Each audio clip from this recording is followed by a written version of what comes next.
एक बहुत ही प्यारा और चंचल बकरी का बच्चा था जिसका नाम चिंटू था। चिंटू को नई नई चीजों को देखने और दुनिया घूमने का बड़ा शौक था।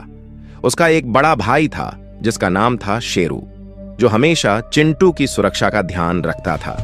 एक दिन चिंटू घूमते घूमते शहर के सबसे बड़े और मशहूर मुंबई इंटरनेशनल एयरपोर्ट छत्रपति शिवाजी महाराज पर पहुंच गया। अंतर्राष्ट्रीय हवाई अड्डा के पास पहुंच गया। वहां की चकाचौंध, रंग बिरंगी लाइट्स और आसमान में उड़ाते बद्धे बद्धे जहाजों को देखकर चिंटू दंग रह गया। भीड़ का फायदा उठाकर चिंटू धीरे से एयरपोर्ट के टर्मिनल के अंदर दाखिल हो गया। सुरक्षा कर्मियों को लगा कि शायद वह किसी वीआईपी यात्री का पालतू बच्चा है, इसलिए किसी ने उसे टोका नहीं।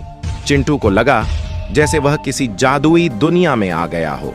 वह एक बड़े से विमान के पास पहुंचा और उत्सुकता में उसके अंदर जाकर एक नरम सीट के नीचे छिप गया। ठंडी हवा और सुकून भरे माहौल में उसे ऐसी गहरी नींद आई कि उसे पता ही नहीं चला कि कब विमान ने रनवे पर द्वार-डीच लगाते हुए आसमान में उड़ान भर ली। जब चिंटू की नींद खुली तो वह एक जोरदार झटके से चौंक गया। इंजन की गड़गड़ाहट और बाहर का नजारा देखकर उसके होश उड़-डाच गए।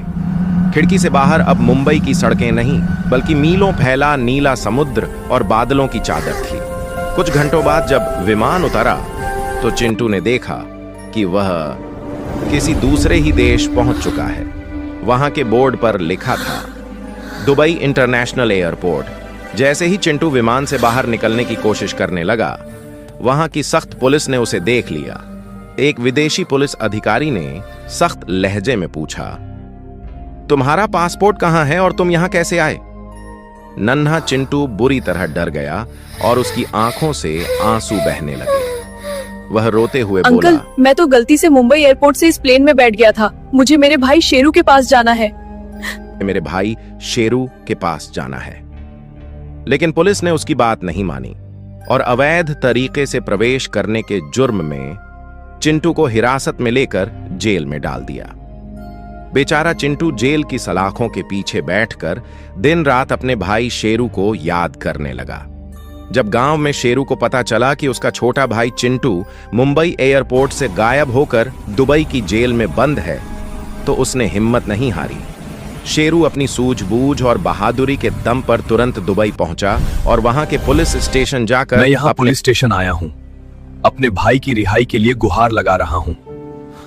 मेरे भाई के प्रति मेरा अटूट प्यार देखकर आप सबका दिल पसीज गया, किंतु एक शर्त अवश्य रख दी आपने।